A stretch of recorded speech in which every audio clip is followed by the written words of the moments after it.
예수 그리스도의 이름으로 감사하며 기도드립니다. 아멘. 네, 오늘 추석 명절인데요. 네, 명절 이제 시작이 되는데, 그렇죠? 성도님들 별반 차이가 없으신 것 같아서 우리 성도님들이 믿음이 좋으시다라는 것과 또는 이제 가시는 분보다 자녀들을 맞이하는 분들의 숫자가 많아졌는가라는 그런 두 가지 생각을 가지게 하는 것 같아요. 근데 이렇게 함께 또 할 수 있어서 너무나 감사드립니다.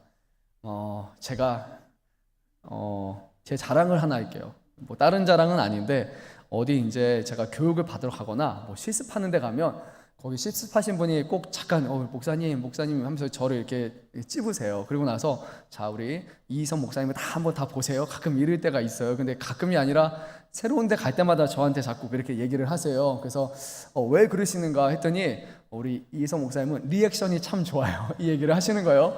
근데 맞나요? 제가 그런 얘기를 하시는 거예요. 그래서 우리 성도님들이 생각을 해보면 이제 성도님들 얘기하는데 이렇게 가만히 있는 이렇게 목사님이 있는가 하면 우리 희성 목사님처럼 하시면은 성도님들이 되게 좋아할 거라고. 그래서 자, 우리 목사님들 한번 우리 희성 목사님 계속 쳐다보시면서 보세요. 이렇게 하시는 거예요. 그래서 말하다 보면 막 낯뜨거워져가지고 이러는데, 네, 그러다가 최근에 어디 또 교육을 왔더니 거기서 또 우리 자 목사님을 보세요 자꾸 이러시더라고요. 그래서 이 리액션을 하지 말라는 건가? 막 그런 생각이 종종 들긴 하는데, 제가 왜 이 말을 하냐면 우리 성도님들이 정말 리액션이 좋다라는 생각이 들어요. 오늘 앞에서 또 이렇게 기도하는데 우리 권사님들 같아요. 아멘 아멘 아멘 이런 또 이렇게 아름다운 리액션을 해주시니까 제가 들으면서 기도하는 사람도 참 사람이잖아요. 그런데 힘이 나겠다라는 생각이 드는 거예요. 생각해 보세요. 우리가 기도를 처음부터 시작해서 마지막까지 고요하게 누가 하다 보면 내가 기도를 잘못하는 거 아니야? 내가 이거 괜찮은 거야? 라는 막 마음에 괜히 부담감이 막 들 수 있거든요. 그런데 막 하시는데 아멘 아멘 하니까, 물론 중간에 이제 작아지는 부분이 물론 있어요. 이제 일정한 기간이 지나면 아멘이 좀 많이 사라지긴 하지만 그래도 이렇게 아멘 아멘 해주시는 게 정말 많이 힘이 되는 것 같아요. 그렇지 않아요? 그렇죠? 되죠? 네, 끝까지 또 이렇게 같이 앞에서 아멘으로 해주시는 것 자체가 뭐 추임새라기 하기보다는 우리의 고백이잖아요. 그런데 그 고백이 가시적으로도 들려질 때 거기에 참 많은 힘이 있는 것 같아요. 지난 시간에도 얘기해나 되나 모르겠는데 제가 얘기하다가 좀 불편하면 우리 민혁 청년이 고개를 저어주세요. 근데 그러면 제가 중간에 스탑을 할게요. 지난주에 이제 우리 예배 끝나고 나서 트윈스도 이제 기도회를 가졌어요. 근데 이제 앞에서 또 우리 민혁 청년이 열심히 또 준비하고 또 이렇게 기도하고 하는데, 근데 이제 딱 느낌이 그런 거예요. 우리 민혁 청년이 앞에서 또 찬양 인도하면 우리 성도님들이 얼마나 또 이렇게 아들내미 보는 것 같이 또 이렇게 웃어주시면서 같이 또 이렇게 박수 치면서 이렇게 해주세요. 그러니까 그리고 뭐 이렇게 기도 제목 나눠도 막 아멘 하잖아요. 근데 아무래도 이제 우리 권사님들은 수십 년간 다져진 그 이제 신앙의 그게 연륜이 있기 때문에 여기서 같이 아멘을 해주는데, 네, 그렇잖아요. 우리 젊은 사람들은 좀 안 해요. 그런 거 아멘 하면 또 이상해요. 그렇죠? 보세요. 뭐 20대가 아멘 이러면 이렇게 쳐다보게 되거든요. 그런데 오히려 이상하게 쳐다보는데, 근데 이제 민혁천이 그런 얘기 하더라고요. 확실히 권사님들하고 교회에서 이렇게 하면 그렇게 해주시는 게 정말 힘이 많이 된다고 막 이런 얘기를 하더라고요. 우리 청년분들 안에서 이상하다는 것이 아니에요. 조심해야 돼요. 제가 나쁘다는 게 아니라 해줘서 좋다라는 의미로 제가 얘기한 거니까 오해하지 않았으면 좋겠어요. 그렇죠? 근데 물론 네, 하면 좋아요. 하면 네, 앞에 힘이 됩니다. 근데 억지로 꾸미는 것보다 정말로 하나님께서 그런 마음을 또 주신다면 가끔 그러지 않아요? 아멘 하고 싶을 때 있지 않아요? 저는 그런데 그때 이렇게 눈치 볼 게 아니라 아멘 해도 괜찮아요. 그렇죠? 근데 너무 소리 크게 지르면 또 그러니까 네, 적당히 저희가 또 봐가면서 하면 좋을 것 같습니다. 그래서 교회가 저는 참 좋다는 생각이 많이 들어요. 서로 한 사람이 이끄는 것이 아니라 앞에서 말씀을 전하고 앞에서 찬양을 하고 성도들이 같이 화답하고 같이 받으면서 이 아멘을 하나님 앞에 올려드리는 참 예배는 우리 모두가 하나님 앞에 드리는 것이다라는 생각을 늘 하게 됩니다. 그래서 함께 이 자리에 참여해서 함께 하나님의 영광 돌리는 우리 모든 성도 여러분들 늘 감사드리고, 또 오늘 하나님께서 우리가 드리는 예배를 통해서 기뻐 받으시고 또 우리 안에도 큰 기쁨으로 다시 한번 예배의 감격을 날마다 더해 주시기를 간절히 소망합니다. 지난 시간에 우리가 나눴던 말씀의 끝부분은 이런 내용이었습니다. 사도 바울은 그리스도인들은 유대인이나 헬라인이나 종이나 자유인이나 남자나 여자나 다 그리스도 예수 안에서 하나다라는 놀라운 자유를 선언을 했습니다. 세상의 기준으로 볼 때는 결코 하나 될 수 없고 아주 큰 장벽이 중간에 가로막고 있을 거예요. 종과 자유인은 절대 하나가 될 수 없는 것이 그 당시의 사상이었고, 유대인과 헬라인은 서로를 적대하는 시기였고, 남자와 여자는 뭐 한국에서도 남녀 칠세 부동석, 그래서 예전에 우리 한국교회도 예배 드리다 보면 남자석, 여자석, 지금은 좀 적은 것 같긴 한데 그렇게 있었죠. 한국도 양반석, 상놈석해서 중간에 휘장이 하나 가로지르고 예배 드릴 때 있었어요. 시작은 그랬지만 그리스도 예수 안에서 하나가 되어서 이 중간에 가로막혀 있는 휘장이 펴지게 되고 모든 사람들이 신분을 초월해서 하나 되는 예배가 교회 안에서 이루어진 것처럼 지금도 예수를 주라 고백하는 모든 성도들은 나이와 상관없이, 사회적인 어떤 직위와 상관없이, 외모와 상관없이, 성별과 상관없이 우리는 주 안에 하나 된다, 하나로 연합된다라는 놀라운 말씀을 또 함께 나누었습니다. 그리고 이제 4장 말씀을 끝마치면서 사도 바울은 그리스도 예수 안에 있는 우리들은 예수님의 소유이며 아브라함의 자손이며 또한 약속대로 유업을 이을 자, 곧 상속자라는 말씀으로 끝을 맺게 됩니다. 성경을 보면 저는 예전에 이런 사람을 참 좋아했어요. 하나님의 종. 이름이 너무 타이틀이 멋진 거예요. 근데 성경에 하나님의 종이라고 딱 불리는 사람은 그렇게 많지 않습니다. 대표적인 인물이 누구죠? 바로 모세. 모세는 하나님의 종이라고 하나님이 그렇게 부르시는 인물이었죠. 하나님이 인정하시는 하나님의 종입니다. 그리고 그 외에도 이제 사드락, 메삭, 아벳느고라는 사람은 오히려 이방의 왕이 이들을 향해서 부를 때 하나님의 종 사드락, 메삭, 아벳느고라고 지칭을 하게 되고, 또한 다리오 왕도 다니엘을 가리켜서 하나님의 종이다라고 이렇게 합니다. 사도 바울도 자신은 하나님의 종이요 예수 그리스도의 사도라고 이렇게 표현을 합니다. 종은 하나님의 뜻에 전적으로 따르는 아주 귀한 그런 사람들을 뜻하는 것이죠. 하지만 종은 좀 한계점이 있어요. 종은 부모의 것을 상속받지 못한다라는 것, 종은 종에서 벗어나지 못한다라는 그런 것이 있습니다. 근데 오늘 말씀, 또 지난 말씀 끝부분에 보게 되면 더 이상 우리는 종이 아니라 바로 하나님의 자녀 또는 하나님의 아들이라고 성경은 말씀을 합니다. 예전에는 제가 그래서 종이라는 표현이, 하나님 종, 너무 멋있는 표현이지만 말씀을 묵상하다 보니까 이것과 비교할 수 없는 게 바로 하나님의 자녀라는 그런 우리에게 주시는 놀라운 호칭이라고 그렇게 생각이 들어요. 하나님의 자녀. 여러분 어떻게 이것을 기뻐하고 감사하고 있습니까?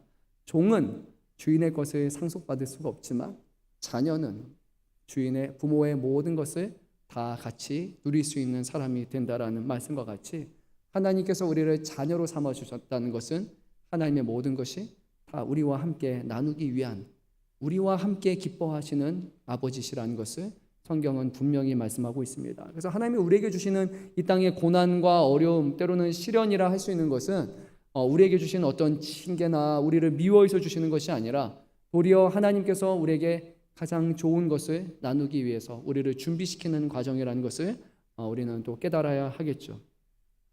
상속자라는 표현 자체가 근데 제가 보니까 오늘날에는 조금 예전과 같은 느낌은 좀 아닌 것 같아요. 왜냐면 우리가 또 이제 여러분들이 나이가 또 드시다 보면은 자녀, 상속 이런 거 생각하면 좀 불편하게 느껴지는 게 오히려 상속의 개념이 아닌가 저는 생각해 봅니다. 제가 옛날 뉴스를 하나 찾아봤는데요. 2015년 8월 5일자 MBC 뉴스에 보게 되면 이런 제목이 하나가 있어요. 가족보다는 돈, 상속 분쟁, 3년 만에 20% 넘게 늘어라는 그런 제목이 있었어요. 내용이 뭐냐면 약 2년 전에 이제 아버지가 세 자녀를 두고 이제 돌아가셨는데, 그리고 나서 법적인 비율에 따라서 이제 부인과 또 이제 자녀가 같이 이제 일정한 액수를 상속을 받게 됩니다. 근데 이 큰 아들이 상속액이 너무 적다고 불합리하다라고 해서 어머니와 형제들을 향해서 소송을 이제 걸기 시작했어요. 그 이유가 뭐냐가 내가 아버지의 병수발을 다 들었는데, 근데 내가 똑같이 받는다, 그리고 내가 더 적게 받는 것 같다, 그래서 억울하니까 나에게 기여분을 더 인정해 달라라고 이렇게 요청을 하게 됩니다. 이게 이제 2015년에 일어난 것이었습니다.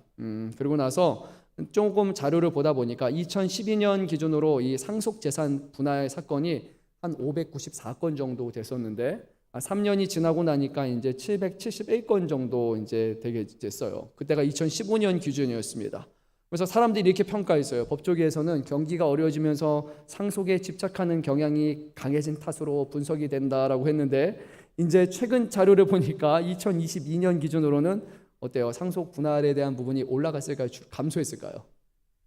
네, 증가했습니다. 과거에는 490도 많다, 뭐 500, 600도 많다라고 했었는데 2022년 기준으로는 2776건의 상속재산 분할 사건이 발생을 했고, 2013년 기준으로는 약 4.6배가 증가했다고 합니다. 그래서 가족끼리 결국 이 상속에 대한 부분이 많이 부딪히는 그런 시대를 살아가게 돼요.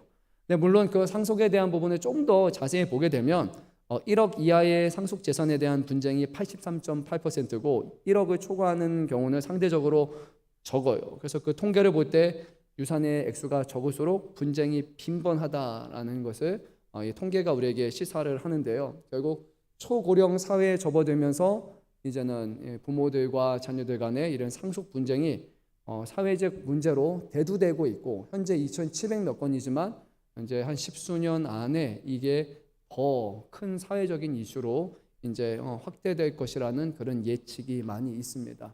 상속이라는 부분이 원래는 우리가 그리스도 예수 안에서는 믿음의 상속이고 자녀들에게 주는 상속이 긍정적인 의미를 가져야 되겠지만, 현대 우리가 살아가는 사회에서는 아마도 이 상속에 대한 내용이 조금 오용되는, 우리가 이것을 잘못 이해할 수 있게 돼요. 그래서 오늘 말씀을 이해함에 있어서 제가 조금 고대 내용이지만 오늘 좀 추가적인 배경 설명이 좀 많이 있는데, 이 고대 그리스의 상속법에 대한 그런 배경 지식을 여러분에게 짤막하게 말씀드리고, 여러분들이 이것을 생각하게 되면 오늘 본문의 말씀이 조금 더 잘 이해되기 때문에 그 말씀까지만 제가 한 가지 더 추가로 전해드리도록 하겠습니다.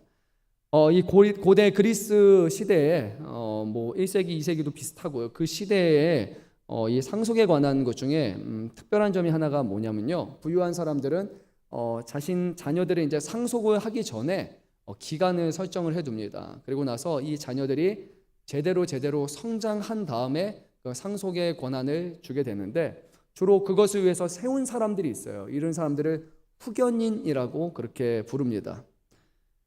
자녀들은 이제 부모님의 재산을 상속받을 것을 알게 되는데, 근데 소유권을 주장할 수는 없어요. 그러니까 법적 소유는 있지만 실제적인 소유권은 분할을 해가지고 그 후견인에게 우선 도움을 받으면서 잘 자라난 다음에, 그리고 충분한 나이가 되고 성인이 된 다음에야 비로소 그 상속권을 주장할 수 있게 됩니다. 근데 그 기간 동안에 이제 상속자는 좀 노예와 같은 그런 삶을 살아야 됩니다. 제한된 자유를 가졌고 법적 권리나 재산에 대한 권한도 하나도 없었어요.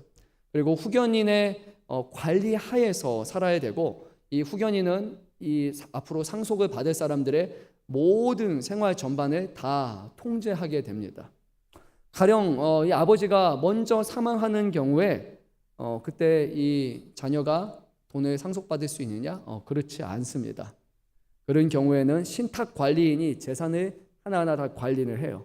상속자는 아버지가 정해놓은 그 나이가 기한이 될 때까지는 절대 그 상속을 받을 수가 없습니다.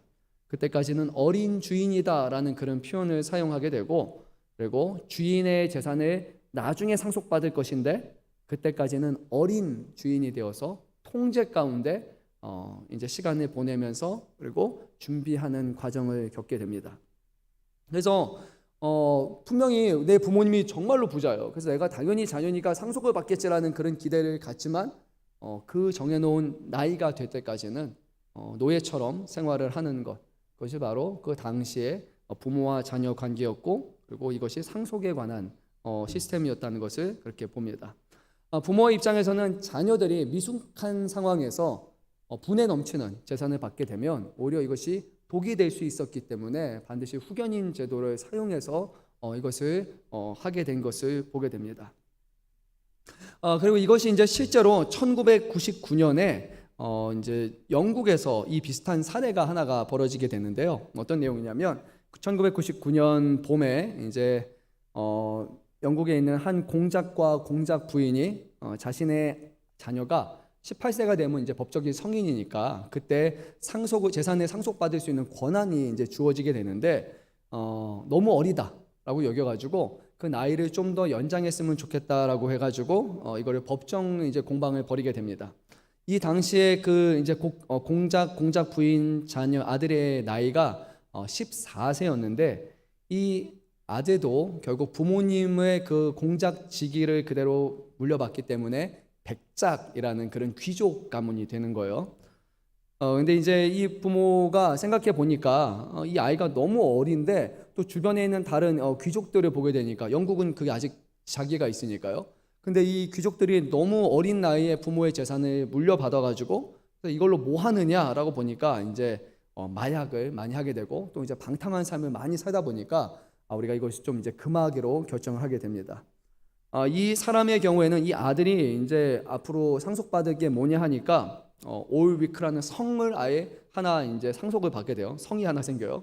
그리고 100만 파운드라는 어마어마한 돈의 유산을 받게 되고 매년마다 50만 달러가 되겠죠. 한 7억 정도 해당하는 그런 수입이 이제 상속으로 권한으로 주어지게 되는 거예요. 그러니까 이 부모는 이게 독이 될 수 있다. 그래서 이것을 하지 않기로 결정해서 결국 25세가 될 때까지 신탁을 통해 가지고 그 재산을 관리하고 이후에 나이가 됐을 때 이것을 하도록 한다라는 그런 게 이제 하나 1999년에 미국의 필라델피아 쪽에 한 뉴스에 이제 신문에 실리게 됩니다.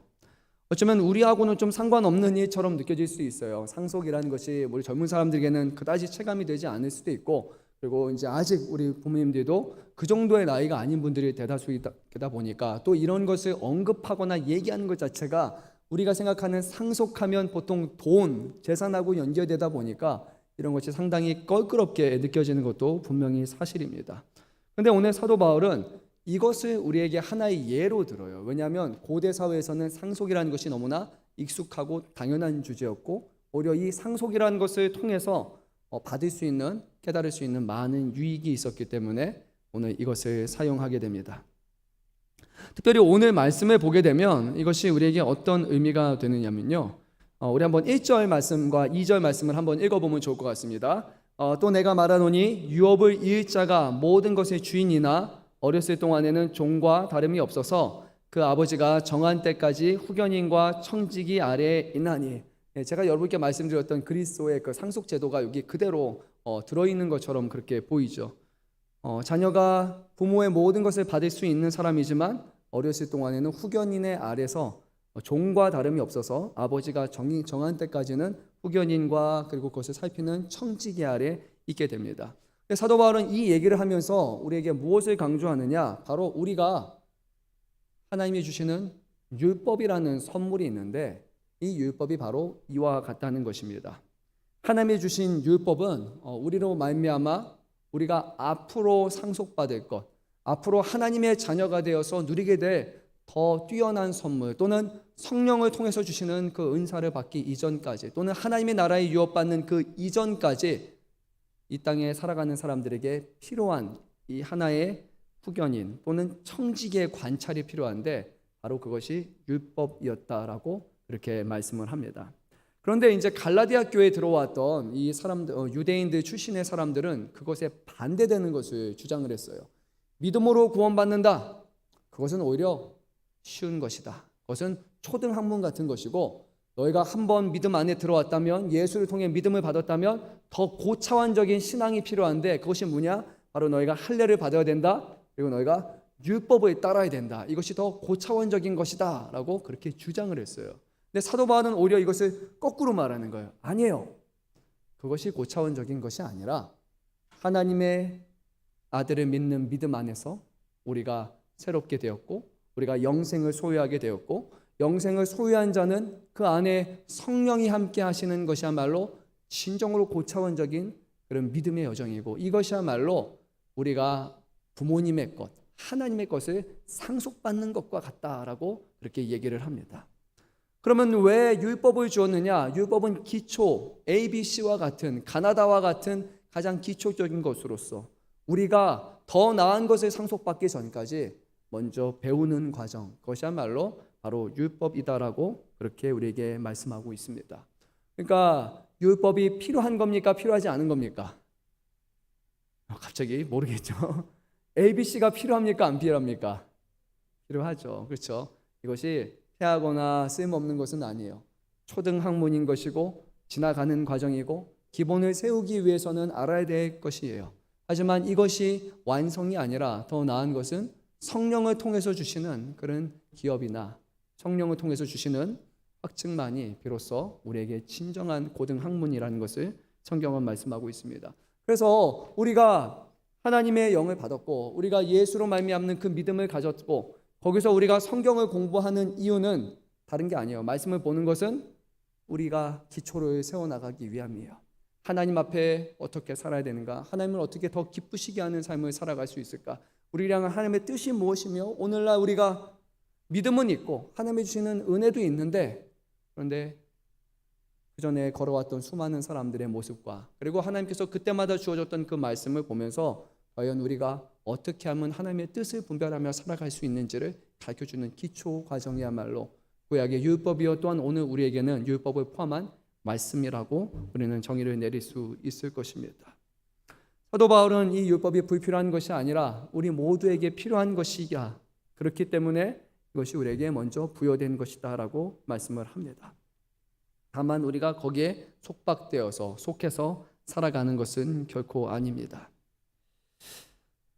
사도 바울이 오늘 그 말씀을 전하며 이제 앞에 율법에 관한 부분과 초등학문을 마무리하면서 이제 때가 참에 하나님께서 하나님의 아들을 보내주셨다라는 말씀으로 그 다음에 더 나은 것을 우리에게 설명하고 있는데요. 이제 한번 4절 말씀 우리가 한번 읽고 그 내용을 조금 더 살펴보도록 하겠습니다. 4절 말씀 읽습니다. 때가 참에 하나님이 그 아들을 보내사 여자에게서 나게 하시고 율법 아래 나게 하신 것은 5절까지 읽을게요.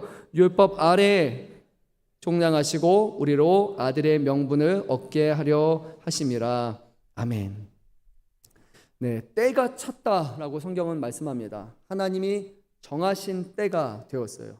하나님께서는 처음부터 그의 아들 되시는 예수 그리스도를 통해서 우리를 구원하실 것이라는 그 때를 정해놓으신 것이지 수습하는 과정으로 만들어 놓은 것은 아니었습니다.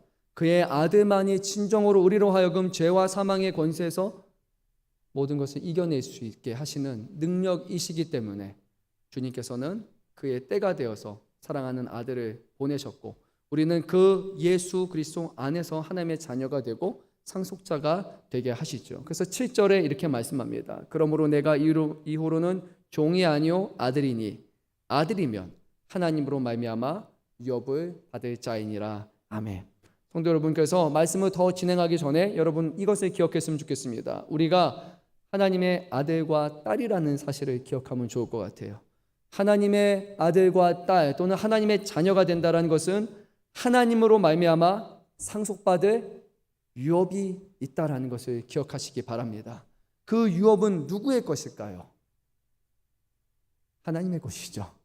하나님께서는 하나님의 것을 우리에게 주시기 원하시는 거예요. 그건 그냥 말로 하는 표현이 아니라 하나님께서 우리에게 주시고자 하는 것은 세상에 썩어질 것이 아니라 사라질 것이 아니라 영원한 것, 영원한 하나님의 나라, 그리고 영원한 하나님 나라에서 하나님의 아들과 딸이 되어서 주님과 함께 살아가는 것, 그리고 그때를 위해서 이 땅에 우리가 그것이 무엇인지를 사모할 수 있도록, 그것을 깨달을 수 있도록 성령을 지금 우리 가운데 주셨다는 거예요. 그래서 우리 예수님이 말씀하신 것처럼 썩어질 것을 위해서 살아갈 것이 아니라 좀 먹고 해하는 그것을 위해 살아갈 것이 아니라 하나님 나라에 유업받을 자녀로서 그 나라를 위해서 우리는 기도하고 그 나라를 준비하며 살아가야 된다고 주님은 아셨기 때문에 우리에게 말씀하시는 겁니다.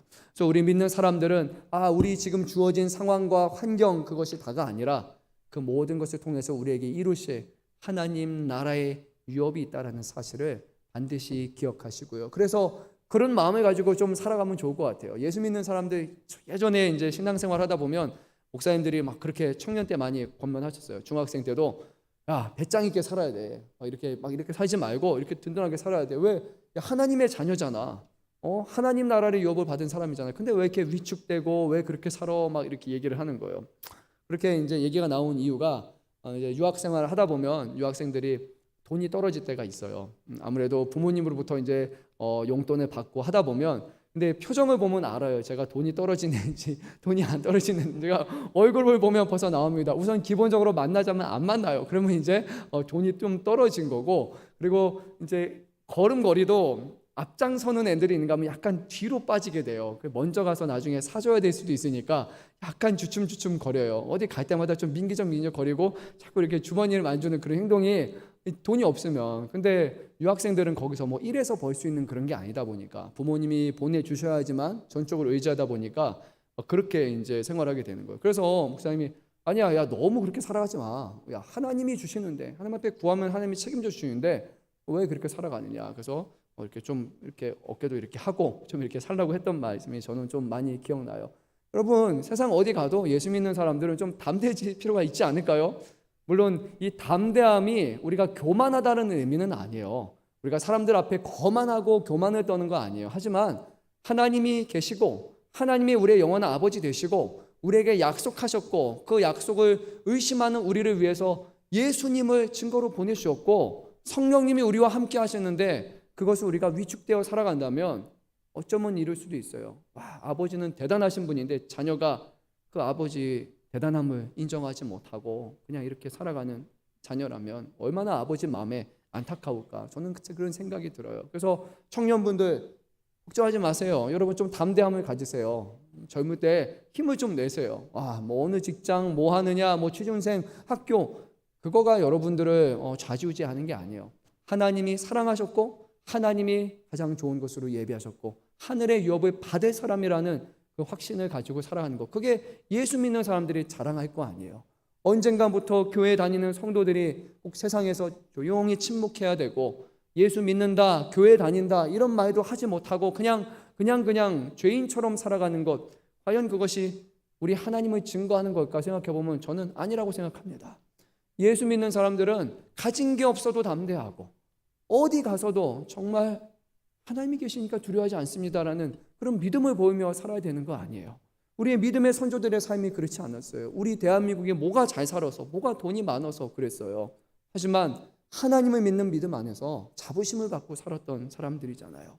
그런 사람들과 그런 헌신 속에서 교회가 세워졌잖아요. 자랑까지는 아니어도 저는 자부심을 가져야 된다고 생각이 들어요. 그래서 저도 그렇고 우리 성도 여러분 자부심 가지세요. 정말 예수님이 나와 함께시고 하나님이 내 든든한 백이야 라고 이렇게 딱 외치면 좋을 것 같아요. 뭐 떠오르는 생각이 있었지만 제가 멈추도록 하겠습니다. 이 부분은. 네.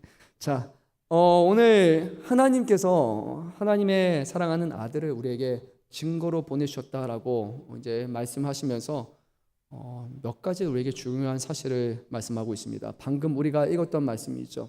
하나님이 아들을 보내셨고 여자에게 나게 하셨고 율법 아래에 나게 하신 것, 그것은 율법 아래에 있는 사람들을 속량하시고 우리로 아들의 명분을 얻게 하려 하십니다라는 정확한 이유와 목적을 지금 우리에게 열거하고 있습니다. 하나님이 아들을 보내셨다라고 오늘 성경은 분명히 말씀합니다. 그 말은 아들은 이 땅에 태어나기 전부터 존재하셨다는 거예요. 하나님은 이곳에서 여자의 몸에서 태어난 아들이기 전에 영원 전부터 살아계시고 하나님과 함께 하셨던 아들이에요.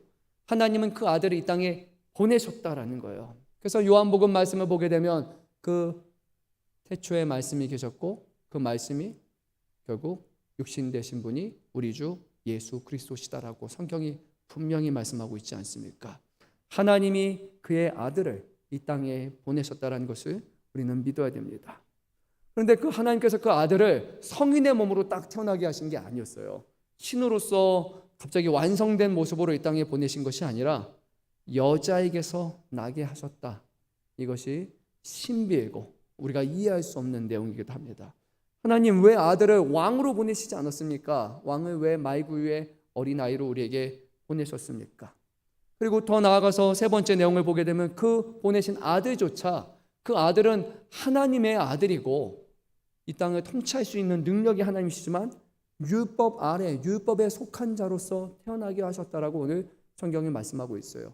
가장 능력이 많으신 분이 가장 연약한 여인의 몸에서 모든 것을 속박받고 제약받는 율법 아래 나게 하셨다라고 말해요. 그런데 그 이유가 무엇이냐? 바로 율법 아래에 놓여 있는 사람들을 속량하시고 우리로 하여금 아들의 명분을 얻게 하려 하십니다. 아멘. 예수님이 왜 이 땅에 오셨다고요? 저와 여러분, 우리가 이 땅에는 율법 아래, 기초 아래 놓여서 그 기초도 이겨내지 못하고 우리가 허덕이면서 날마다 가나다 ABC를 이겨내지 못해서 그 기초로 살아가는 우리들을 불쌍히 여기셔서 우리들을 죄 가운데서, 우리들을 얽매임 가운데서 속량하시기 위해서, 그리고 우리로 하여금 그것을 탈피하고 바로 하나님의 자녀가 되는 명분을 얻게 하기 위해서 그 하나밖에 없는 아들을 보내주셨다라고 우리에게 분명히 말씀하고 있습니다. 예수님이 왜 오셨는가? 여러분 이렇게 같이 여기 가슴에 손을 얹고 이렇게 한번 해볼게요. 예수님이 왜 오셨습니까? 한번 해볼게요. 예수님이 왜 오셨습니까? 이제 크게 하세요. 나를 위해 오셨습니다. 나를 위해 오셨습니다. 다시 한번 해볼게요. 예수님이 왜 오셨습니까? 나를 위해 오셨습니다. 나를 믿으십니까? 나를 위해 오신 거예요. 나로 하여금 죄에서 속량하시고 나의 모든 값을 치르시고 그냥 나를 용서하신 것뿐만이 아니라 내가 하나님의 자녀가 되는 명분을 얻게 하기 위해서 하나님의 아들이 그 모든 권리와 권한을 다 내려놓으신 것, 그것이 바로 복음이에요. 예수님은 욕심쟁이가 아니세요. 예수님은 나만 아들이야, 나만 소유하겠어 이런 분이 아니라 그가 가진 모든 권한을 우리 모든 성도들과 함께 나누기를 원하시는 분이에요. 나만이 아들이 아니라 나를 믿고 내 안에 거하는 모든 이들이 나와 같은 하나님의 자녀가 되는 것, 하나님 안에서 거하는 기쁨과 하나님 안에서 누리는 그 자유함과 그 복을 누리며 살아가는 것, 그것이 너희 모두가, 우리 모두가 알고 경험하기를 원한단다. 그래서 아버지께서 아들의 순종과 헌신을 통해서 이 일을 오늘 우리 가운데 이루어 주셨다고 말씀합니다. 그래서 오늘 사도 바울은 우리에게 아주 놀라운 선언을 하나 합니다. 우리 6절 말씀을 한번 읽도록 하겠습니다. 너희가 아들이므로 하나님이 그 아들의 영을 우리 마음 가운데 보내사 아빠, 아버지라 부르게 하셨느니라. 아멘. 이 아빠라는 단어가요, 아람어입니다. 아람어. 한국말이 아닙니다. 번역된 언어가 아니라 아람어가 아빠예요. 그래서 만약에 우리가 영어 스펠링으로 음역을 하게 되면 ABBA라고 할 수 있겠죠. 그래서 아빠가 맞아요. 신기하지 않습니까? 우리가 부르는 그 아빠가 여러분, 네, 그래요. 그러니까 어디 가서 아람어 할 수 있어 그러면 아빠 하면 여러분 최소한 하나는 할 수 있는 거예요. 그래서 이거를 그대로 음역합니다. 왜 아빠라고 부르는가? 원래 이스라엘 백성들은 하나님을 아빠라고 부르지 않아요. 우리의 아버지라고 공동체적이고 민족의 아버지라만 부를 수 있었던 것이 바로 하나님이었어요. 그런데 우리 주 예수 그리스도께서는 하나님을 내 아버지라고 부르신 유일한 분이세요. 그래서 우리가 예수의 영이 우리 안에 함께 하시면 우리가 우리들의 하나님이 아니라 우리는 그 하나님을 나와 개인적인, 나를 영원토록 사랑하시는 내 아빠, 아버지라고 부를 수 있게 된 겁니다. 얼마나 놀라운 것입니까? 하나님의 영이 우리 마음 가운데 계시기에 우리가 아빠라고 부를 수 있는 거예요. 그러니까 다른 말로 하면요, 이런 거예요. 하나님을 아빠라고 부를 수 없다면 하나님의 영이 우리 안에 어쩌면 계시지 않을 수도 있다. 모르겠어요. 네.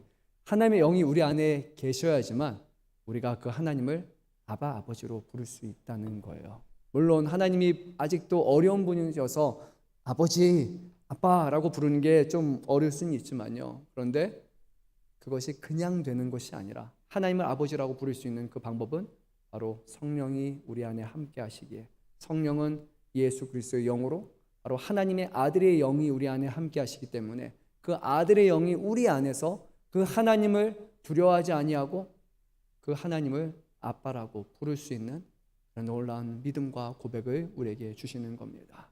성경에서 이런 말씀하지 않습니까? 히브리서 말씀을 보게 되면 우리는 원래 성소를 넘어 지성소 안으로 들어갈 수 없는 사람이잖아요. 하나님의 거룩하심, 그 언약궤라는 것을 보게 되면 우리는 두려워하고 떨어야 되는 그런 존재였지만 예수님께서 우리를 위해서 죽으시고 휘장을 찢으심으로 말미암아 우리는 성소로 들어갈 수 있는, 지성소로 들어갈 수 있는 담력을 얻게 되었다라고 성경은 우리에게 분명히 말씀하는 거예요. 하나님과 우리의 관계와 하나님과의 우리의 그 불편한 관계는 이제 예수 그리스도의 영이 우리 안에 함께 하심으로 말미암아 이제 우리는 그분을 아빠라 부를 수 있게 된 것입니다. 하나님을 믿지 않는 사람들이 부르는 아빠는요, 아버지는 하나님을 인정하지 않습니다. 오직 성령 안에서 부르는 이 고백만이 하나님께서 들으시는 거예요. 하나님 앞에 드리는 예배도 여러분 동일합니다. 우리 믿는 사람들이 드리는 예배를 하나님은 인정하시고 기뻐하시는 거예요. 하나님을 여기지 않는 사람, 하나님을 인정하지 않는 사람들이 이 자리에 드리는 예배는요, 예배가 아니에요. 예배 자리에 그냥 보고 있는 거예요. 예배는 이 자리에서 목소리 높인다고 예배가 되는 것이 아니에요. 마음과 뜻과 정성을 다해서 영과 진리 안에서 성령이 우리를 깨닫게 하시고 우리 안에 믿음 주시고 확신케 하시는 그 가운데서 하나님을 향한 사랑과 고백으로 드리는 이 예배야말로 정말로 하나님이 받으시는 예배이기 때문에 예배자가 아닌 사람들이 드리는 예배는 결코 하나님하고 아무런 상관이 없는 예배가 되는 거예요. 우리가 아버지라고 부를 수 있는 것은 바로 우리가 정말로 하나님의 자녀가 되었기 때문인 거예요. 아빠, 아버지라고 불러서 아버지가 아니라 진정한 자격이 있는 사람이 부르는 것이야말로 하나님 앞에 하나님이 기뻐하시는 거죠. 그렇지 않아요. 갑자기 저에게도 이제 딸이 둘이 있는데 우리 노아가 샤론이가 아빠 부르면 하는데 갑자기 다른 애가 아빠 그러면 뭐야? 제가 놀래하지 않겠어요. 물론 아빠라고 부를 수 있겠지만 근데 아빠가 아니라 삼촌이라 불러야지, 아저씨라 불러야지. 그렇잖아요. 여러분 한번 생각해 보세요. 우리가 하나님 앞에 아빠라고 부르는데 하나님이 우리 아버지가 아니에요. 그러면 하나님이 야 아니야 그렇게 느끼시고 왜 나를 아버지라 불러? 나는 너하고 그런 관계가 아닌 거예요. 정말로 하나님과의 온전한 관계 속에서 부르는 그 고백이야말로 아버지께 부르는 고백이 되고 하나님은 그것을 기뻐하시는 거예요. 그래서 우리가 하나님을 아버지로 부를 수 있다는 것, 이것은 거저되는 것, 형식적인 것이 아니라 그리스도의 영 안에서 우리에게 주시는 놀라운 은혜이고 우리가 이것을 고백함을 통해 우리가 정말로 하나님의 자녀요 하나님의 나라와 기업을 상속받을 사람이라는 그런 확증의 표시이기도 합니다. 어떠세요? 우리 청년분들은 우리 어른분들은 잘 부르세요. 아버지라고 되게 많이 하세요. 청년분들 기도할 때 아버지라고 부르시는 분 솔직하게 그래요. 아버지하고 좀 관계가 안 좋은가? 그런 건 아니죠. 근데 네, 아버지라고 부르기 좀 어려운가? 아빠라고 불러요? 아니면 아버지 좀 그냥 하나님이에요? 네, 그렇죠. 하나님이 정말로 어떤 분인지 우리가 하나님과의 멀어진 관계가 있다면 하나님과 가까운 아버지로서 하나님을 부를 수 있도록 그것이 여러분의 기도의 제목이 되어야 돼요. 하나님이 갖고 있는 벽을 넘어서서 그분이 우리를 사랑하신다는 것을 여러분이 기억하면서 네. 우리 어른 성도님들은 보통 아버지라고 많이 부르시죠, 그렇죠? 네. 아닌가요? 아버지는 안 부르시고 주여 주님만 부르시는 분도 있을 수 있어요. 근데 하나님이 우리의 아버지세요. 아버지세요. 우리를 사랑하시는 아버지십니다. 그래서 우리가 고백할 수 있기를 바랍니다. 율법 아래에 놓여 있는 우리를 사랑하셔서 우리를 위해서 더 나은 것, 하나님의 아들을 통해서 구원받을 수 있고 구원받는 것을 넘어서 하나님 나라의 기업을 받을 수 있는 이 놀라운 은혜를 베풀어 주셨다. 여러분 이것을 우리가 마음속에 깊이 생길 수만 있다면 이것을 날마다 기억할 수만 있다면 우리의 매일의 하루는 늘 기쁨과 감사함으로 채워지는 하루가 반드시 될 것입니다. 하늘을 바라보면 아버지가 계시고 옆에를 바라봐도 아버지가 계시고 골방에서도 아버지가 계시고 은밀한 곳에서 회사에서 학교에서 가는 곳곳마다 우리 아버지의 시선이 우리를 향하고 있다는 것을 그리고 그 아버지는 우리를 사랑하시고 모든 것을 내어주신 아버지라는 것을 우리가 날마다 인식할 수 있다면 우리의 예수 믿는 삶은 정말로 복된 삶이고 기쁜 삶이고 자랑하고 싶은 그런 삶이 될 것입니다. 그래서 다시 한번 우리의 마음이 하나님을 사랑하고 자랑하는 것으로 이루어질 수 있기를 바랍니다. 중간에 떠올랐던 것이 있지만 이것도 다음으로 이렇게 하고 이제 수성 명절이 다가오기 때문에 뭔가 이렇게 너무 많이 떠올라가지고 제가 조심스럽긴 합니다. 그래서